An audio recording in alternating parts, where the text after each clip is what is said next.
Next, we turn to Michael Shifter, President of the Inter-American Development Dialogue, who will talk to us about politics for a stable world, democracy and social crisis. Thank you. Thank you, Jeff, and thank you so much for the invitation to be here. I'm really honored to be at this important seminar, very timely, and such a distinguished, impressive group. My organization, the Inter-American Dialogue, focuses on Western Hemisphere affairs, Latin America, U.S.-Latin American relations. So I'm going to concentrate my remarks on what we're seeing in Latin America, and particularly what we saw at the end of 2019, which is not unique to Latin America, as we've seen a lot of unrest globally, but Latin America, I think it was particularly intense and more than we've seen in recent memory. And looking at 2020, thank you. Looking at 2020, it would be surprising if a lot of this turmoil did not continue because the problems and the causes, underlying causes, remain. The persistent, I want to make the distinction Jeff made about you have to distinguish between different countries. And if we look at the cases that many of us are studying, Chile, Ecuador, and Bolivia, and others, Honduras, Haiti, they're very, very different. And I think it's a mistake to lump them all together and to say somehow that there's one single explanation, because there's a lot of variation.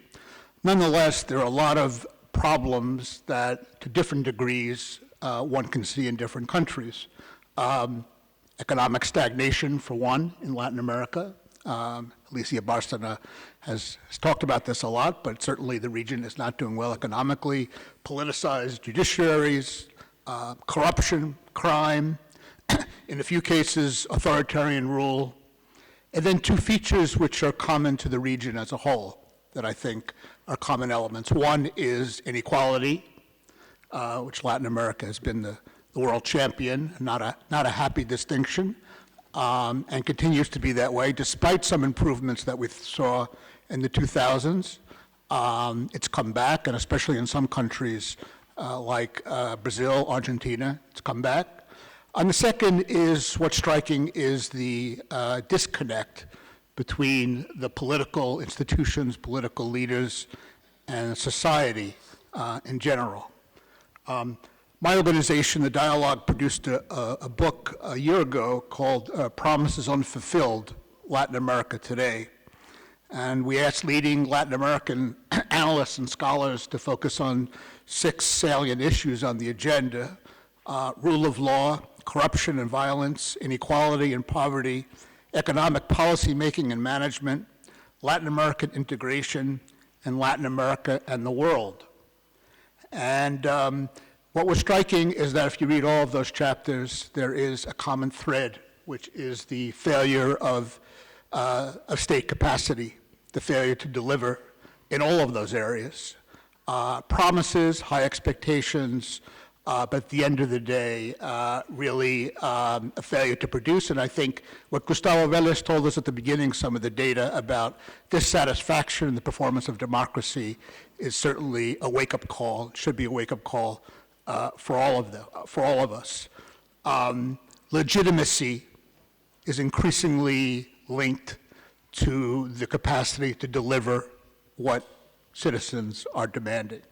That's how I think citizens see legitimacy of their governments.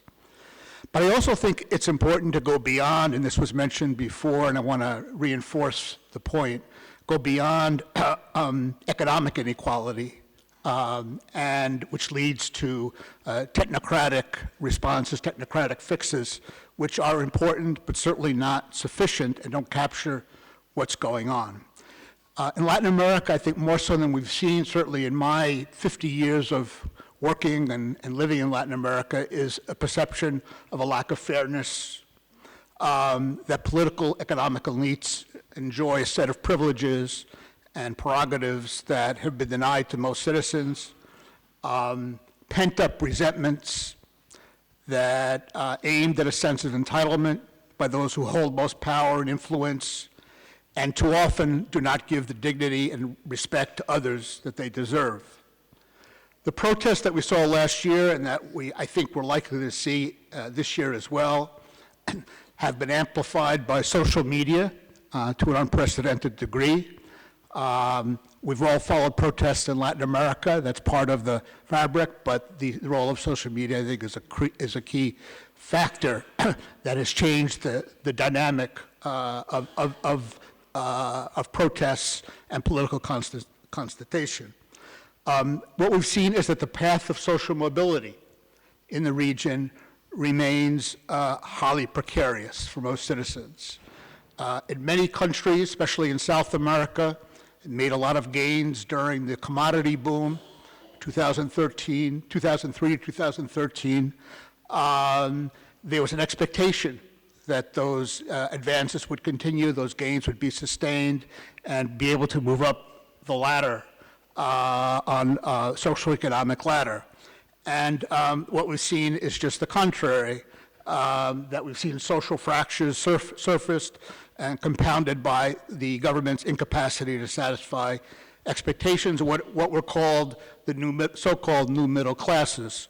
But those new middle classes have not had their expectations met as soon as this economic boom ended in 2013.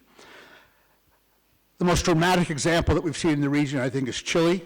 It's one of the region's highest per capita incomes, the model of prosperity and democracy for the rest of the region. But as we've learned by the explosion that nobody predicted on October 18th, there are serious deficiencies. Health and education services are out of reach for many. Household debt is high, and most economic and political power remains in the hands of a few. A new generation is demanding fundamental change and has much less fear than previous generations in expressing their discontent. So there's a before and after, I think, Chile of October 18th. Now, elites is a term that's commonly used, and I think we should make some distinctions. There have been new elites in Latin America that came to power in the name of challenging the old traditional elites. And those new elites, as we've seen in a number of countries, have amassed enormous economic and political power themselves and become entrenched. And the second point is elites are not homogeneous. Some are committed to revamping education systems, generating economic opportunities, and so I think we have to make distinctions about those that are really tied to the old order and those that have a more enlightened, less myopic view and understand that fundamental changes, structural changes needs to happen. So the demand the citizens, I think, are expressing and have expressed in a number of countries is greater access to economic and political power, breaking the nexus between private interests and the political class, and attaining equal justice under the law. I've been asked to talk a little bit about what are the consequences. What are the consequences that disturb and trouble me in these recent cases? And I think it's important to draw attention to is the role that the military is assuming in a number of these countries. In Peru, in Ecuador, in Bolivia, in Chile, because of the incapacity of political elites to address fundamental demands and the breakdown of traditional institutions and people going to the streets, the military is playing a role that it shouldn't play in a democratic society, and that's something to watch out for. And the second is the risk is that a lot of the citizenry is frustrated and there's growing support for leaders and programs that are opposed to liberal constitutional democracy. I'll let Jeff Sachs speak for my country, but I think we can see something similar in Brazil, and it's something to watch for even in Chile, seeing how this crisis evolved and what the responses of the political and economic elites.